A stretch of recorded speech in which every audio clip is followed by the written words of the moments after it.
listen now, this is the minimal change disease. Okay, these are the examples of actually nephrotic syndrome.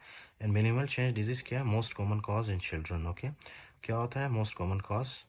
आप कह सकते हो कि mostly children में कौन सा होता है most minimal change disease. Okay, इसमें होता क्या है basically, also called is lipoid nephrosis. क्यों? क्योंकि मैंने आपको बताया था कि इसमें क्या होता है, इस तरह से लिपिड की एक्यूमुलेशन होती है प्रॉक्सिमल कोलोनेटेड ट्यूब्यूल के सेल्स में, राइट. उसके बाद है ऑफन प्राइमरी यानी कि idiopathic triggered by recent infection, immunization, immune stimulus, right. तो 4I के साथ इसको याद करना है आपने, idiopathic, infection, immunization and immune stimulus, right.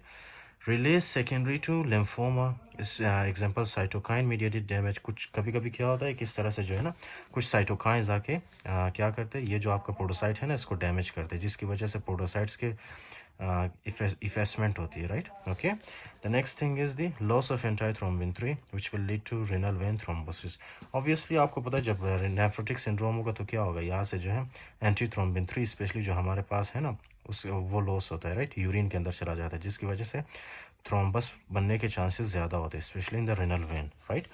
The next one is the okay, when we check in the light microscopy. okay, light microscope आपको पता है ना, दो टाइप्स ऑफ माइक्रोस्कोप होते हैं, एक लाइट और दूसरा इलेक्ट्रॉन. तो लाइट माइक्रोस्कोपी में हमें क्या मिलता है, नॉर्मल. ओके, नॉर्मल हमें अपियरिंग मिलती है, ग्लोमेरुलाई हमें नॉर्मल मिलता है, लेकिन लिपिड में भी seen in the PT cells, proximal convoluted tubule cells के अंदर हमें क्या मिलता है इस तरह से, लिपिड्स, राइट, लिपिड एक्यूमुलेशन. फिर इसके बाद है effacement of podocytes food processes. किस में मिलता है, इलेक्ट्रॉन माइक्रोस्कोप के जरिए जब आप देखते हो तो इस तरह से ये जो आपके पास पोडोसाइट्स है उसकी इफेसमेंट हुई होती है, राइट, इसके फूड प्रोसेसेस की, राइट. यहाँ पे फूड प्रोसेसेस प्रिजर्व्ड है ना, सेफ है, लेकिन यहाँ पे आपको फूड प्रोसेसेस नज़र नहीं आते, राइट. तो ये हमें इलेक्ट्रॉन माइक्रोस्कोपी में मिलता है. और उसके अलावा इम्यूनोफ्लोरेसेंस नेगेटिव मिलता है.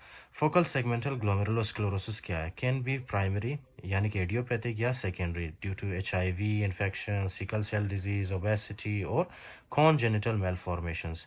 So it may progress to chronic kidney disease and more common in black people. Okay, this is more common in the black people, right.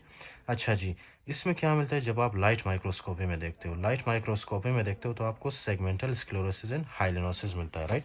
ये इसका मतलब ये है कि सारे कैपिलरीज इसमें इन्वॉल्व नहीं होते, राइट. सिर्फ कुछ हिस्सा जो है ना, कुछ हिस्सा ग्लोमेरुलस का इन्वॉल्व होता है इसमें, और उसमें आपको क्या मिलती है, यहाँ पे इस तरह से स्क्लेरोसिस एंड हाइलिनोसिस मिलती है. स्क्लेरोसिस का मतलब इस तरह से hardening. Okay, hardening and hyalinosis. अच्छा, जब आप इम्यूनोफ्लोरेसेंस में देखते हो तो इसमें क्या मिलता है, often negative but may be positive for non specific focal deposits of IgM, C3, C1 complement proteins, right. अच्छा जी, तो इसमें क्या है, ओके, इलेक्ट्रॉन माइक्रोस्कोप में जब आप देखते हो there will be effacement of podocyte foot processes, right, effacement of podocyte foot processes. The next is the okay membranous nephropathy. Membranous nephropathy में क्या होता है, सबसे पहले आपने ये याद रखना है कि एडल्ट्स में जो मोस्ट कॉमनली होता है वो कौन सा है, मेम्ब्रेनस ग्लोमेरुलोनेफ्राइटिस है. ओके, अच्छा, so also called as membranous glomerulonephritis which can be primary, right, primary भी हो सकता है जो कि एंटीबॉडीज की वजह से होता है, right, antibodies to phospholipase A2 receptors, right. और या तो फिर सेकेंडरी हो सकता है due to some drugs, specially the NSAIDs. आपको पता है ना, एनसेड्स हमारे किडनी को लॉन्ग टर्म में जब यूज़ करते हैं लोग तो डैमेज कर सकता है, राइट. पेनिसिलामीन्स है, गोल्ड है, राइट. कुछ इन्फेक्शंस है जैसे कि hepatitis B virus, hepatitis C virus and syphilis. It is a sexually transmitted disease, right. उसके बाद है SLE क्या है, SLE I will upload a very good lecture on SLE. Okay, systemic lupus erythematosus, this is very interesting. It is type 3 hypersensitivity reaction, right, or solid tumors which will increase the risk of thromboembolism like deep vein thrombosis and renal vein thrombosis, right. तो glomerulonephritis में आपको ये तो मिलेगा ही मिलेगा. Okay, renal vein thrombosis, deep vein thrombosis. अच्छा, जब आप लाइट माइक्रोस्कोपी में चेक करते हो तो क्या मिलता है, diffuse capillary and glomerular basement membrane thickening, right. Diffuse capillary and glomerular basement membrane में क्या मिलता है आपको, इस तरह से थिकनिंग, राइट. क्यों थिकनिंग होता है, क्योंकि पोडोसाइट्स जो है बेसमेंट मेम्ब्रेन मटेरियल प्रोड्यूस करते हैं, राइट, जो कि बेसमेंट मेम्ब्रेन को क्या करता है, इस तरह से थिक बना देता है. ये है नॉर्मल बेसमेंट मेम्ब्रेन, लेकिन ये जो ब्लैक कलर में नज़र आ रहा है आपको, ये क्या है, थिकनिंग हुई है, ओके, बेसमेंट मेम्ब्रेन की. अच्छा, तो granular due to immune complexes IC deposits. I will tell you okay the what is granular, ये immunofluorescence होते क्या है स्पेशली. अच्छा, let me tell you here यार. अच्छा, क्या है ना, कभी कभी कि आप इम्यूनोफ्लोरेसेंस करते हो ना, इम्यूनोफ्लोरेसेंस एक टाइप ऑफ स्टडी है, राइट. उसमें आप क्या देखते हो, for example this is the basement membrane, right, this is the basement membrane. Basement membrane के नीचे क्या है, इस तरह से हमारे पास बोमन्स स्पेस है ना, जिसमें क्या होते थे, इस तरह से पोडोसाइट्स होते थे, राइट, पोडोसाइट्स होते थे इस तरह से, है ना। अच्छा जी, तो क्या है, अगर अगर ये ग्लोमेरुलर बेसमेंट मेम्ब्रेन, अगर ये बेसमेंट मेम्ब्रेन आपका डैमेज हो किसी भी एंटीबॉडी की वजह से, राइट, यहाँ पे एंटीबॉडीज आके किस क्या करते हैं, इस तरह से अटैच होते हैं, ओके, इस तरह से अटैच होते हैं, राइट, इस तरह से अटैच होते हैं। ये क्या है हमारे पास, एंटीबॉडीज़, एंटीबॉडीज़, राइट। तो जैसे ही एंटीबॉडीज़ की वजह से बेसमेंट मेम्ब्रेन डैमेज होता है ना, तो हम क्या करते हैं, हम उसको इम्यूनोफ्लोरेसेंट स्टडी के थ्रू देखते हैं, राइट। आप इस तरह कह सकते हो कि माइक्रोस्कोप में हम देखते हैं, राइट। इसके नीचे जो है हम इस तरह से फ्लोरेसेंट मटेरियल अटैच करते हैं। अच्छा, उसको छोड़ो, आप माइक्रोस्कोप के थ्रू जब आप देखते हो ना, इस तरह से क्या है कि एंटीबॉडीज़ अटैच हुई होती है किसके साथ, बेसमेंट मेम्ब्रेन के साथ, राइट। और ये एंटीबॉडीज़ कैसे अटैच हुई होती है, इस तरह लीनियर पैटर्न में, राइट, ये इस तरह लीनियर पैटर्न में, फाइन।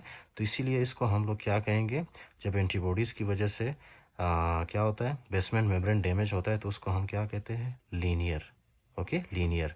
फिर उसके बाद एक और चीज़ है, फॉर एग्जांपल ये है हमारे पास ग्लोमेरुलर बेसमेंट मेम्ब्रेन, राइट।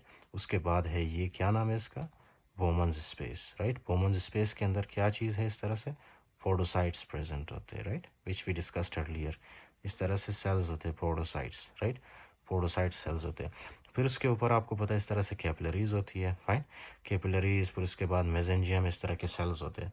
तो क्या होता है, कभी कभी आपको पता है कुछ इम्यून कॉम्प्लेक्सेस बनते हैं। इम्यून कॉम्प्लेक्सेस का क्या मतलब, इम्यून कॉम्प्लेक्सेस का मतलब है, ये है आपके पास antibody, okay, this is antibody, और इसके साथ क्या अटैच है, इस तरह से एक एंटीजन अटैच है, राइट, इस तरह से एक एंटीजन अटैच है, फाइन। इसको हमने क्या नाम दिया, एंटीजन। तो एंटीबॉडी एंटीजन दोनों जब एक साथ मिलते हैं तो उसको हम क्या कहते हैं, इम्यून कॉम्प्लेक्सेस। अब कभी कभी क्या होता है, इस तरह से ये इम्यून कॉम्प्लेक्सेस आके आपके बेसमेंट मेम्ब्रेन में डिपॉजिट होता है, ये कैपिलरीज में, या तो फिर पोडोसाइट्स को डैमेज करती है, आपको फिर मेसेंजियम में, फाइन। और ये कौन सा शेप देते हैं, जब हम इम्यूनोफ्लोरेसेंस में देखते हैं, ये इस तरह से हमें ग्रेनुलर दिखता है, ओके, ग्रेनुलर। ये हमें इस तरह से सीधा लीनियर नहीं दिखता, जिसमें जिस तरह एंटीबॉडीज़ की वजह से दिख रहा था, राइट, लीनियर नहीं दिखता। ये क्या कैसे दिखता है, ये ग्रेनुलर पैटर्न होता है इसका, फाइन, ओके। और ये ग्रेनुलर पैटर्न किस वजह से होता है, एंटीबॉडी एंटीजन कॉम्प्लेक्स फॉर्मेशन की वजह से, जिसको हमने इम्यून कॉम्प्लेक्स कहा है, okay, fine. So this is the difference. सिर्फ आपने इतना याद रखना है, अगर एंटीबॉडीज़ की वजह से हो, सिर्फ एंटीबॉडीज़ की वजह से हो, सो दैट इज़ लीनियर। अगर एंटीजन एंटीबॉडी की वजह से हो, दोनों की वजह से, तो that will give granular pattern in the immunofluorescence study, right. अच्छा जी, उसके बाद है spike and dome appearance of sub epithelial deposits. इसका क्या मतलब है, इसका मतलब ये है ना कि ये कभी कभी ये डिपॉजिट्स इतने ज़्यादा हो जाते हैं कि ये क्या करते, इस तरह से यहाँ पे आ जाते हैं, राइट, यहाँ पे बिल्कुल ये जो आपके सेल्स हैं ना, एपिथेलियल सेल्स के साइड से इस तरह पेनिट्रेट कर जाते हैं, फाइन, इस तरह से पेनिट्रेट कर जाते हैं, ओके। और इस तरह से एक पैटर्न बनता है, फाइन, इस तरह से पैटर्न बनता है, राइट। तो इसी पैटर्न को हम लोग क्या करते हैं, spike and dome appearance, right, spike and dome appearance, fine. क्योंकि ये इस तरह से पेनिट्रेट करता है, ओके, और एक पैटर्न बनता है जिसको हमने स्पाइक और डोम पैटर्न कहा, ओके। ये आप देख रहे हो, इस तरह से डोम की तरह आपको नज़र आ रहा है, इस तरह से डोम की तरह, राइट, इस तरह से डोम की तरह, फाइन। अच्छा जी, so spike and dome appearance in sub epithelial deposits, okay, of sub epithelial deposits. उसके बाद है एमाइलोइडोसिस। एमाइलोइडोसिस क्या होता है, इसमें जो है kidney most commonly involved organ, सबसे पहले जो, या सबसे मोस्ट कॉमनली जो इन्वॉल्व होता है एमाइलोइडोसिस की वजह से, वो कौन होता है, आपका किडनी, राइट। उसके बाद it is associated with chronic conditions that predispose to amyloid depositions like amyloid, L amyloid and A amyloid, ये एमाइलोइडोसिस की टाइप से, राइट। प्रोलॉन्ग डायलिसिस, इसमें क्या मिलता है, कॉन्गो रेड स्टेन, जब आप लाइट माइक्रोस्कोपी में देखते हो तो Congo red stain shows apple green birefringence under polarized light due to amyloid deposition in the mesengium, right, okay. अच्छा जी, so this is birefringence under polarized light, you should search it, okay, because if I explain it it will take a lot of time, okay. इसमें यही होता है कि light डालते हैं उसके ऊपर, ओके, और लाइट जो है एक साइड से तो आपको नज़र आता है और दूसरे साइड से नज़र नहीं आता, right, that is the birefringence under polarised light. उसके बाद जब आप इम्यूनोफ्लोरेसेंस स्टडी में देखते हो, राइट, इम्यूनोफ्लोरेसेंस स्टडी में क्या मिलता है आपको, L amyloidosis may be positive for lambda and kappa light chain, right.